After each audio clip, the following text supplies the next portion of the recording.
The number one reason why candidates can't get a cybersecurity job is not the lack of recognized certifications, it's not the economy, and it's definitely not AI. It is, however, the lack of experience. But how can we get this experience without having a job?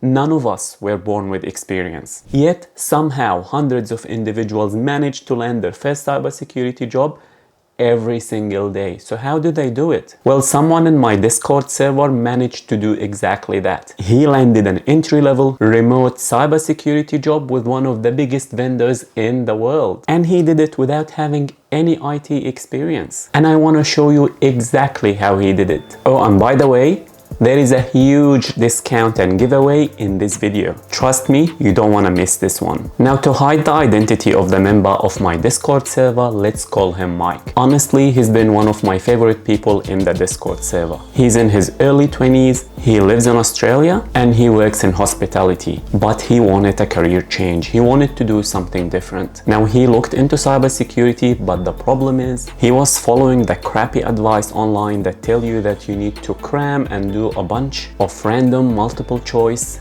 based question exams that are extremely boring and cost a lot of money. And not only that, but he was also under the impression that cybersecurity is simply not accessible as an entry-level job. In fact, he thought that he needed to work as a network engineer first. Now, of course, none of that is true. Network engineering is a completely different career path than cybersecurity. And if you've been watching my videos, you know that I post success stories from all over the world, from individuals who followed advice in my videos and managed to land their first cybersecurity job without having to do any multiple choice based exams and without having to work as network engineers or even in help desk. Now, it's not easy, but if you follow the advice in my videos and work hard, there is no reason why you can't reach your goal. Now, as Mike started to follow one of the roadmaps in my videos, he started to gain real hands-on cybersecurity skills that gave him the confidence that he needed to start applying to cybersecurity jobs. Naturally,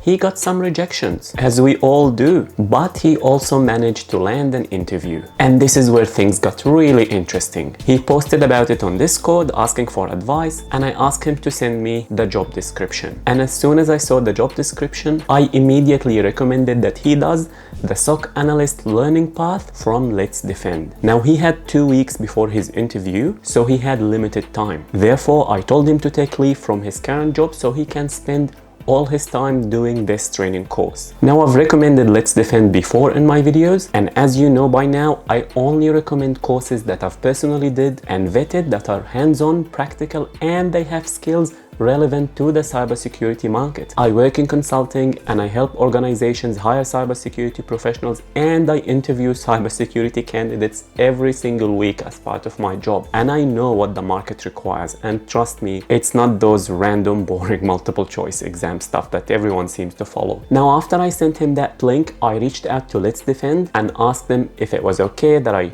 showcase some of their products in my video. They've agreed, but not only that, they even generously offered to sponsor this video, and they've given us a crazy exclusive discount for this YouTube channel. They gave us 55% discount on all their annual plans using a discount code that I will leave in the description box of this video and in a pinned comment. Now, this discount is only valid for 2 weeks after the release date of this video, so please hurry up if you want to make use of it. Not only that, but if you're a student, on top of that discount, you can get a further 50% discount if you have a student email, which honestly makes it a no-brainer. Now, let's take a look at the SOC Analyst learning path. As you can see, it consists of 25 big modules. Now, the first module alone, which is SOC Fundamentals, was the one module that Mike has managed to finish in the 2 weeks that he had to prepare for his interview. And as you can see in the screen, he said that the majority of the interview questions were literally from this module alone. So trust me when I tell you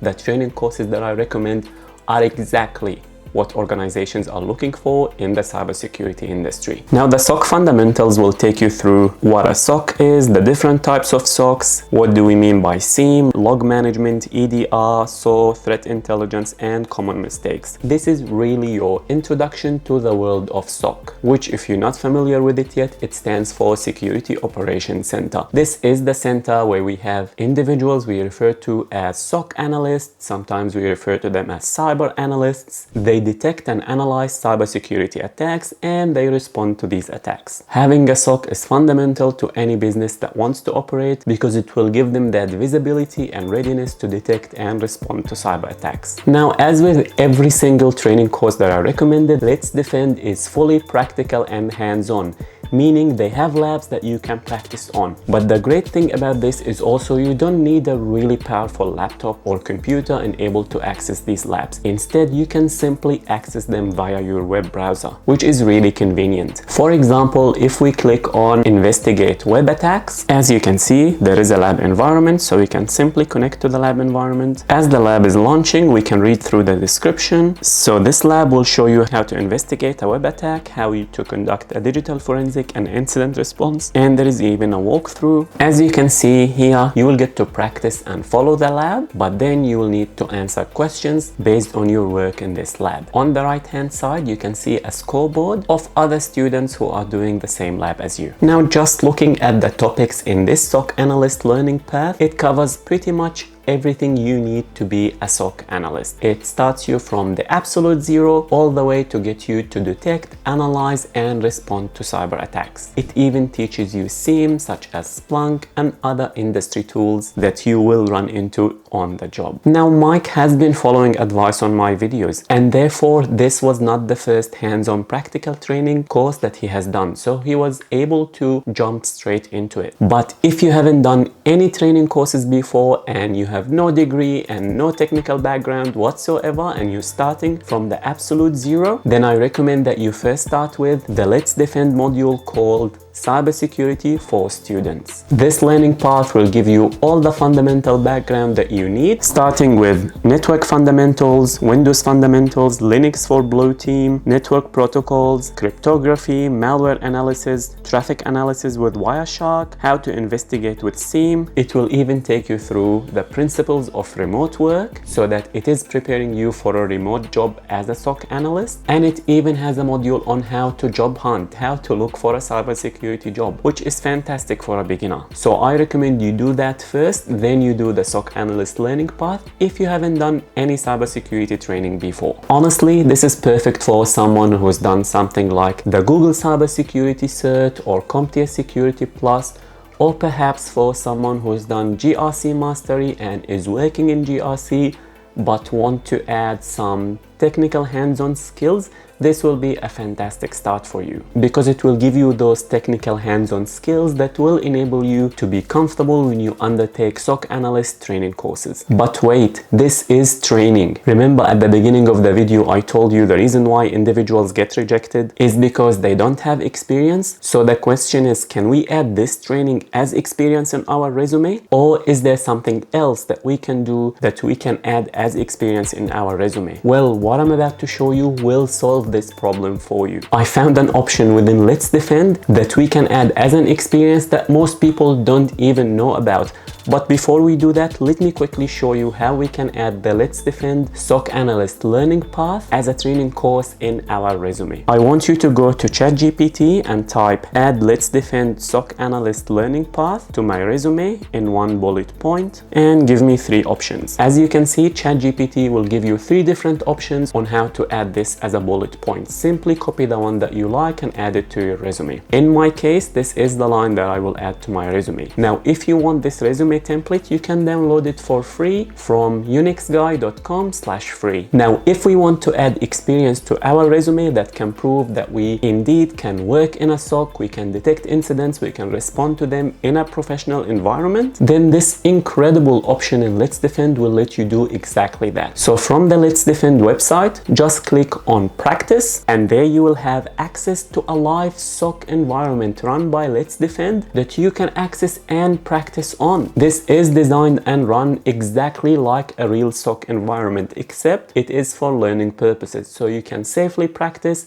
and you can learn from your mistakes without having to worry about breaking things in the real world. Now let's have a look at some of the things that we can practice in this SOC environment. As you can see, there is a main channel, investigation channel, and close alerts. So in the main channel, it's showing you all the tickets or all the alerts that were detected. This is what you see in a SOC environment. You usually get assigned tickets to investigate and analyze. So as you can see, the tickets are rated as medium, high, and critical. If we click on one of the tickets, as you can see, we can take an action, which is take ownership. This means that this will be a ticket that you can investigate. And on the left, there is log management, case management, endpoint security, email security, threat intelligence, and a sandbox. So for example, when you pick a ticket, you take ownership of that ticket, you might see some IP addresses. So you go to log management and you search for these IP addresses. You investigate the incident and perhaps you do some testing in the sandbox, or you look at some of the threat intelligence information, and then you close that ticket exactly as you would do in a professional environment. Now, if this sounds too hard for you or it sounds foreign to you, this is perfectly normal, because you're not supposed to jump straight into this. Instead, you're supposed to do the SOC analyst learning path first.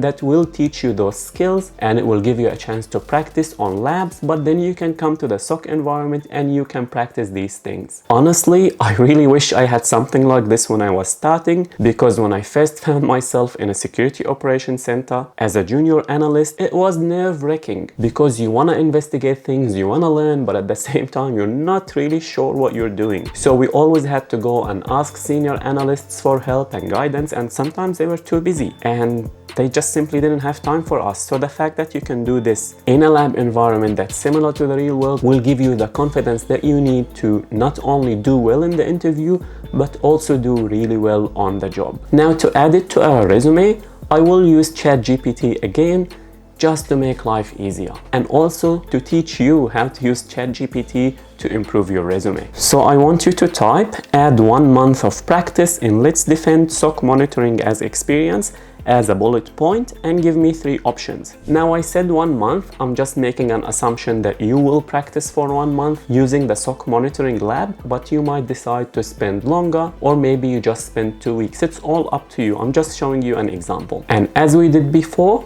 we will pick the best option from the answers and then we will add it to our resume. Now, just a caveat with this, we're not trying to trick hiring managers into thinking that we work in a company. They know that this is a lab environment, but it simply will make your resume stand out because you've not only learned the subject, but you've spent time putting those learnings into practice in a real environment. Now, compare that to someone who spent the last 2 years doing random multiple choice exams and learning random things and doing random projects and never really challenge themselves in anything that resembles the real world. So it will give you a huge competitive advantage when it comes to applying and landing your first cybersecurity job. But now you might be wondering, what if I want to work in GRC? Or what if I want to work in red teaming or penetration testing?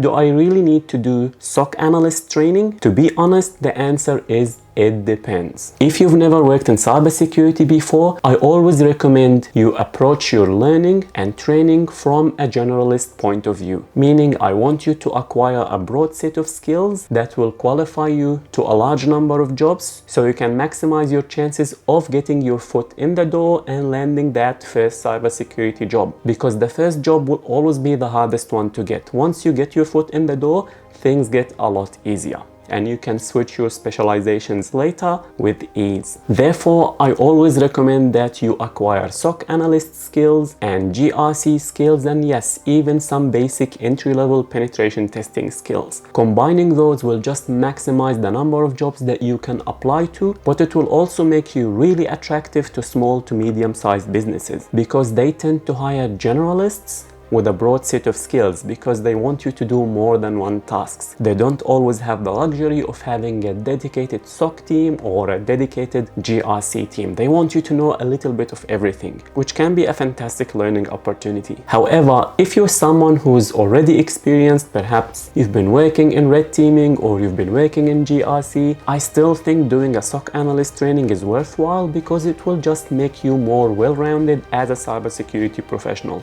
In fact, this is what I've personally did. I worked in incident response and digital forensics, and now I do GRC and strategy work and architecture, but I've also done some penetration testing training.